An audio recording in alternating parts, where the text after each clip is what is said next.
guys! Welcome sa another episode, another vlog. This time, nandito naman tayo nagbabalik sa ultimate favorite kong country, ang Japan! Welcome to Osaka, Japan! So right now, papunta na tayo sa ating hotel. Pinifigure out ko lang kung paano kasi it is my second time here in Osaka. Yung first time ko, I was traveling with a friend. Kaya medyo hindi ko tinandaan yung mga ganap.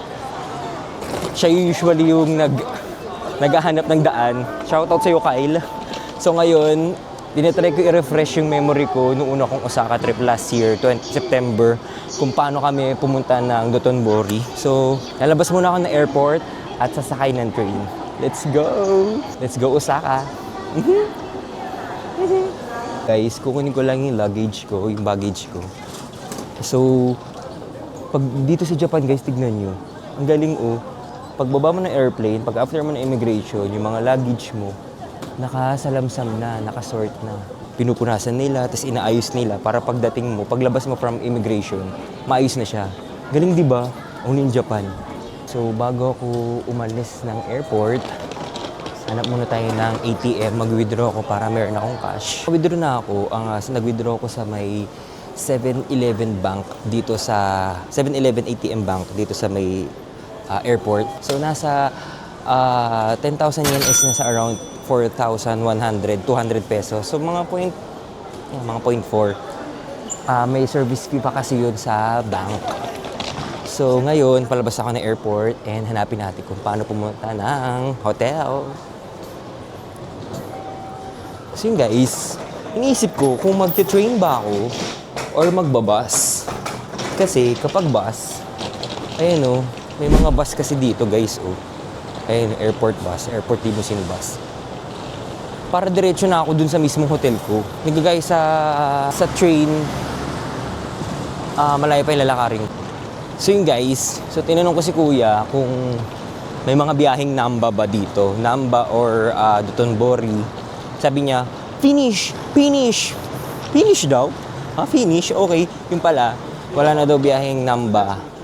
So, magte-train na lang daw ako. Second floor, sabi niya. Kakalabas ko lang ng airport. So, papunta tayo ngayon sa train, papuntang Dotonbori or Namba. Kasi doon ako naka-check-in. Tingnan niyo yung mga airport nila. Medyo mas komplikado to kumpara sa Fukuoka. Pero mas less complicated naman sa Tokyo. Ayan siya, guys. Ayan o. Nankai. Iba-ibang line niya na. May Nankai, may JR. So, hahanapin natin kung saan tayong line. So, tayo ay pupunta ng Dotonbori or ng Namba. So, let's see. Balikan ko kayo, Figure out ko lang, So, yun guys, na-figure out ko na. Actually, kasi maraming trains or line na pwede ako makapunta ng Namba. So, it's either yung local or yung express train from the airport. So, try natin yung... Pareho lang yung time. Mas marami lang stops yung local train. Parang nasa 12 ba o 10 stops. Pero kapag dito sa express, 5 or 6 lang. Ayan guys. Ayan guys yung fare. Oh. So bali from airport to ayan yung mga stops niya up to Namba 1,350. Tapos kapag yung local train naman, ang dami niyang stops, pero ang ending pa rin naman niya is Namba, 970 yen. So yun lang. See you pagsakay ko ng train. Yung na lang binili ko, yung normal or local train. Kasi, nung in-explain sa akin ni ate, pareho lang yung travel time nila. Ang kinaganda lang ng express, mas less yung stops. Pero, yung travel time nila, almost the same. It's 50 minutes. So, dito na ako sa mas mura. Ganun din naman pala. 'Di ba? Tsaka yung express pala, reserve seating. Yung normal, free seating. So, okay lang naman ako sa free seating. Kaya ko namang makaupo dun. Tapos, isa pa, mas matagal pang dadating yung express. Kaya, dun ako sa local. So, mga 20 minutes pa bago dumating yung local train. So, yeah. Ikot-ikot man tayo dito. See you! So guys, pasok na tayo ng train. I have my ticket already. Yan guys, Ayan, 970 yen. Airport to Namba. Yay! Let's go! Insert ticket. Okay, and then get the ticket. Let's go! Hi guys! So nakasakay na ako ng train. Nagkamali pa ako ng train nung una. Maling train yung nasakyan ko, pero bumaba naman ako nung the following station, kaya nakalipat ako. Kasi yung una ko nasakyan, ang daming stops. Yung binili kong ticket, 9 stops lang dapat. So right now, 40 minutes papuntang Dotonbori Namba. Get the itsura ng train.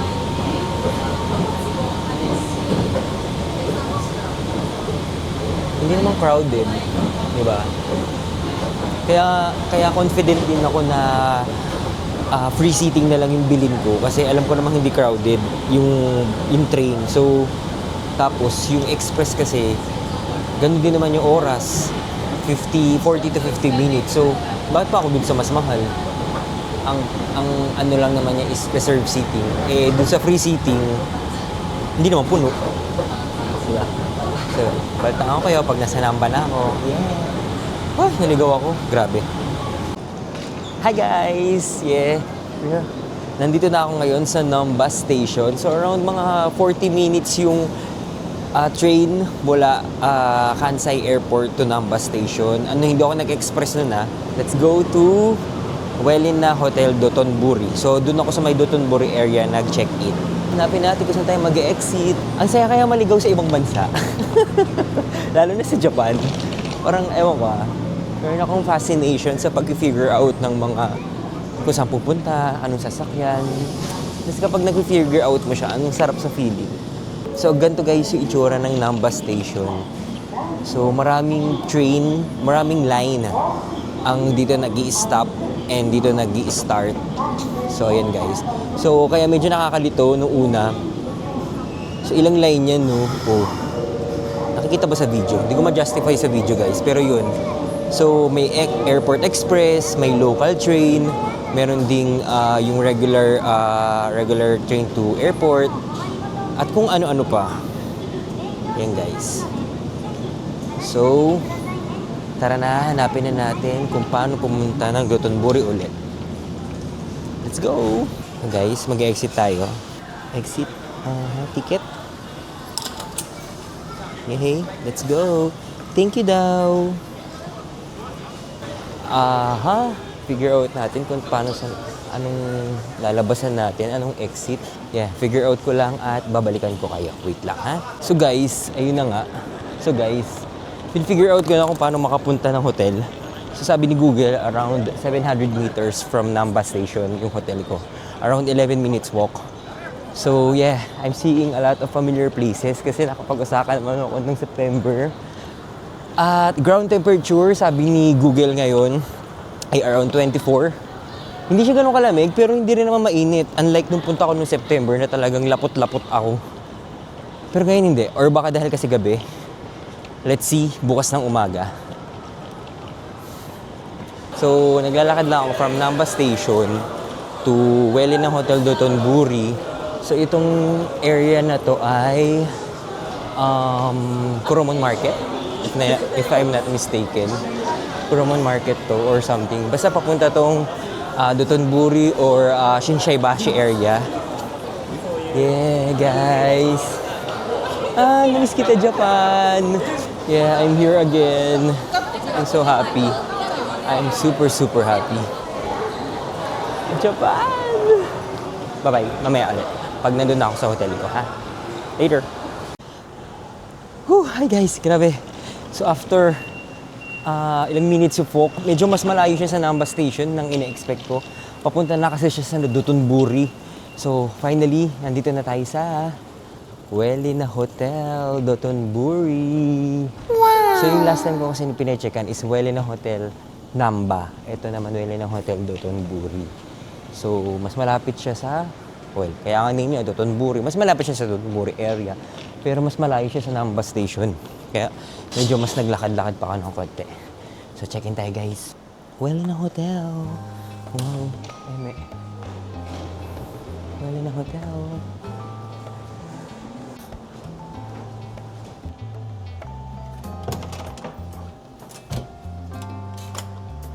Welcome to Japan again! Nandito na naman ako sa Japan. So, for the second time, hindi. Actually, first time ko dito sa Welly na Dotonbori kasi yung first kong Welly na is Welly na Namba. So, konting room tour. As you expected, maliit talaga ang mga room sa Japan. Not unless talaga yung pinakamahal ang bibilin mo. Meron tayong 2 single beds for dirty and clean bed. Yung kapag damit mo is panglabas pa pero ayaw mo pang humiga sa clean bed. So, ayan. So, just the basic. So, meron tayong mini fridge, water, electric kettle, and yeah, sleepers. And wala siyang view. Ay, kasi katabi ko kasi mga building. So, wala siyang view, walang view window. Tapos, the normal, TV, aircon. Tapos mga, wala lang siyang, napansin ko, wala siyang cabinet for damit. Tapos, syempre, CR, the basic. Ang na-miss natin. Ang na-miss nating automatic na inidoro ng Japan. Yun, guys. Ang nakakakiliti sa puwet. So, yun, guys. So, basic lang ulit. May mga shampoo, conditioner, body soap. May face and hand soap. Toothbrush, toiletries, and of course, me. So basic din yung bathtub na maliit. Pag Japan kasi usually maliliit eh. And yeah, it's me again. Tapos paglabas mo lang, yan. So, medyo maliit lang siya, guys. So, hindi naman ako nag-expect na malaki. Kasi nga, Japan siya. So, yun, guys. Yun lang. So guys, parang ganito siya, oh. Ganito. Ganito yung laki niya. Diba? Oh, yan, ganyan. Oh. Pagpasok ko ng hallway, galing doon, ito na yun. Tapos, ito lang yung lakaran. Oh, ganyan. Ganyan. Tapos, bed, me. Okay, guys. Mag-rest lang ako sandali. And, lalabas ako for dinner! Ay, grabe guys. Welcome to Japan. Welcome back to me. Japan. Hi guys. So, yes. Nakapag-check-in na ako. Nailapag ko na din yung mga gamit ko. So, time check. 11:15. So, ang lapit-lapit ko sa Dotonbori. Like, siguro mga 100 meters lang. Nandito na ako sa Dotonbori Street pagkalabas ng hotel ko. Pero dun siya sa other side ng Dotonbori, hindi siya dun sa Glycosine. Pero, it's still Dotonbori. So right now, maghahanap tayo ng dinner. Oh, magnet box.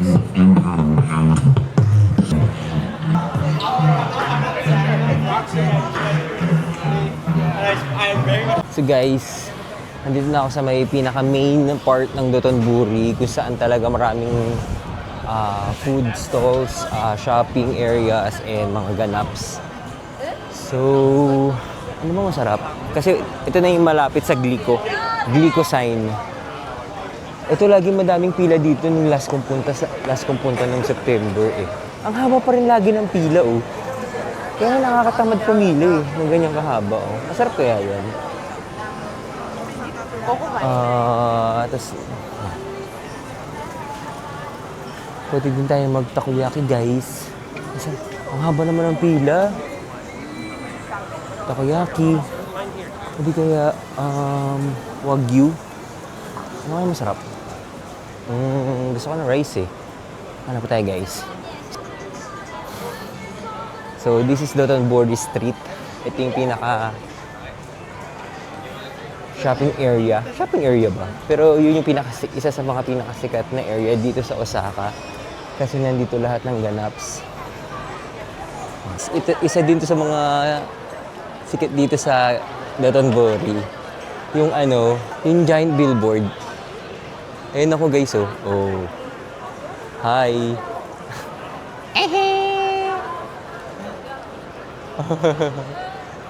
Yun lang. Cute. Cute lang siya. Di ba? Okay guys, yeah, nandito na tayo sa pinaka-main area ng Dotonbori, which is yung Shinsaibashi area, kung saan nandito yung Glico sign.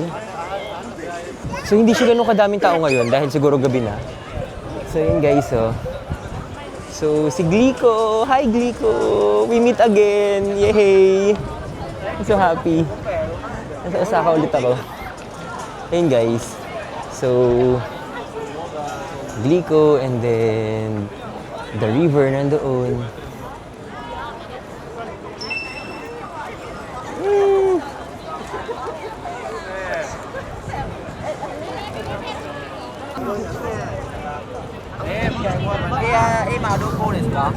So yun guys, tourist attraction siya dyan. Kasi dahil nagpa-picture, syempre Glico yan eh, that's Glico. And then, marami nang close eh, kasi alas 12 na guys. Mag-alas 12 na dito. Tapos ito, yung Dotonbori, river. So sa mga susunod na araw, mag-cruise tayo. Yan guys. Oh, ang ganda oh. So yun guys, nakita na ako ng dinner na gusto ko. So ito siya, Kamukura. Kasi isa na lang ito sa mga bukas hanggang ngayong oras. Kasi anong oras na ngayon? 12:30 na dito. So ito yung menu niya. So order na tayo. Tapos mamimili ka dito na order mo. Dito tayo sa English. Isa nito. Tapos gusto ko rin itong rice bowl. Gusto ko mag-coke. Okay na guys. Shift to order confirmation page for no tip. Ayan. Kung gusto mo mag-tip pero order na tayo. Either cash or credit card. Di tayo sa credit card. Tapos insert mo lang yung card. Please insert your credit card. Ayun na. Okay na. Ticket. Basta labas na yung ticket mo. Binayaran mo. Ito na guys. Tara, kain tayo.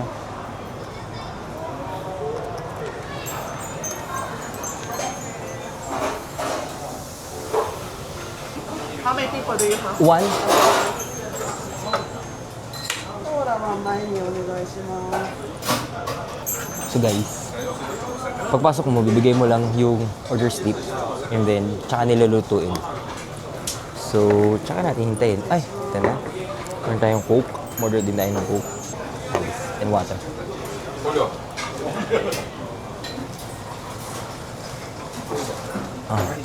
Sarap ng rice meal and chicken. Ito siya guys. Fried chicken and parang siyang beef rice toppings, parang gano'n. Kain muna tayo. Wala na, ramen din mo. Ang dami kasi ng ramen. Kain guys. Kain tayo. Ang sarap ng ng egg. Pag hinalo mo yung egg, ang sarap.